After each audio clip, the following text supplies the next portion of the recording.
Bonjour à tous, voilà donc je m'appelle Antoine, je suis basé à La Rochelle et je réponds à l'appel de Clément de Vogue avec moi qui veut rompre un peu la morosité ambiante liée au confinement et en racontant une petite histoire donc de mer. Bon, ça n'a pas été facile de choisir, mais je voulais vous parler d'une première partie d'une transatlantique retour.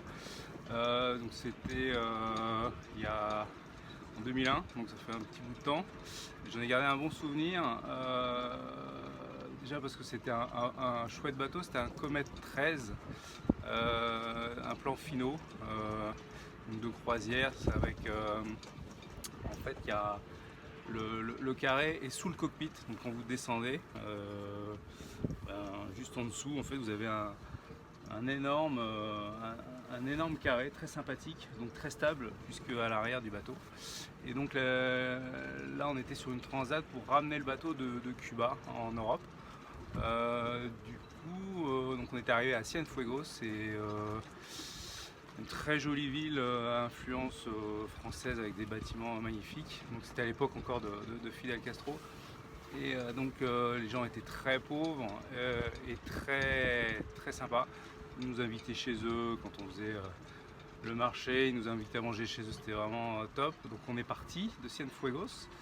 Et puis on a eu un problème moteur, donc on s'est arrêté à Santiago de Cuba et en fait, dans notre malheur, c'était un petit bonheur, puisqu'en fait, on est tombé en plein festival de musique, donc il y avait des petits concerts un peu partout, basse, percus, trompette, piano, enfin voilà, c'était des ensembles top.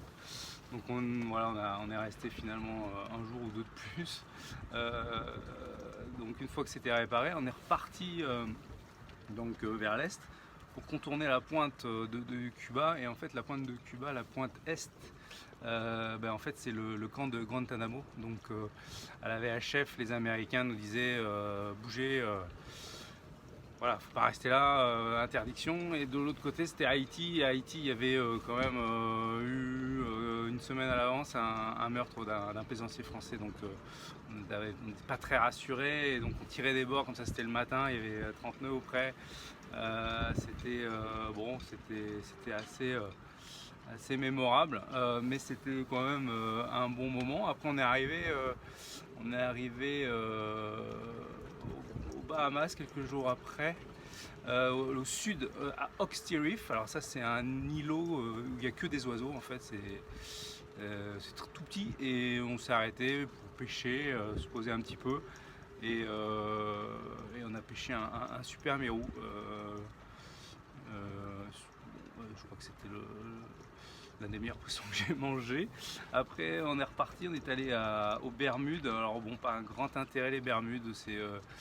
Alors, certes, ils ont tous des Bermudas, l'air rasé, nickel. Après, il y a des énormes paquebots qui arrivent, donc d'un seul coup, il y a plein de monde. Après, il n'y a plus personne. Bon.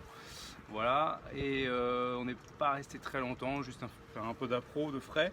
On est reparti, ce coup-ci c'était le départ, hein, la transat, et là, donc c'était en fin de journée, donc des dauphins, bon souvenir, puisqu'on s'est fait traîner à l'arrière, et là l'eau était encore chaude, et c'était sympa, parce qu'en fait vous nagez avec les dauphins, ils sont partout, c'est vraiment chouette, donc on a bien dormi.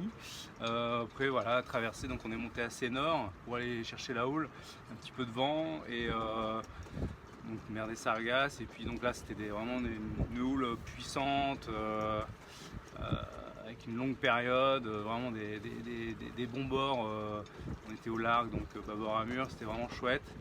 On a pêché quand même d'eau coryphène, donc des belles darnes 20 minutes après dans l'assiette avec les patates cuites à la vapeur avec le petit filet d'huile d'olive magique. Et donc voilà, après on est arrivé, alors surtout ce moment-là dont je voulais vous parler, c'était l'odeur de la terre en fait quand on arrive donc sous les Açores.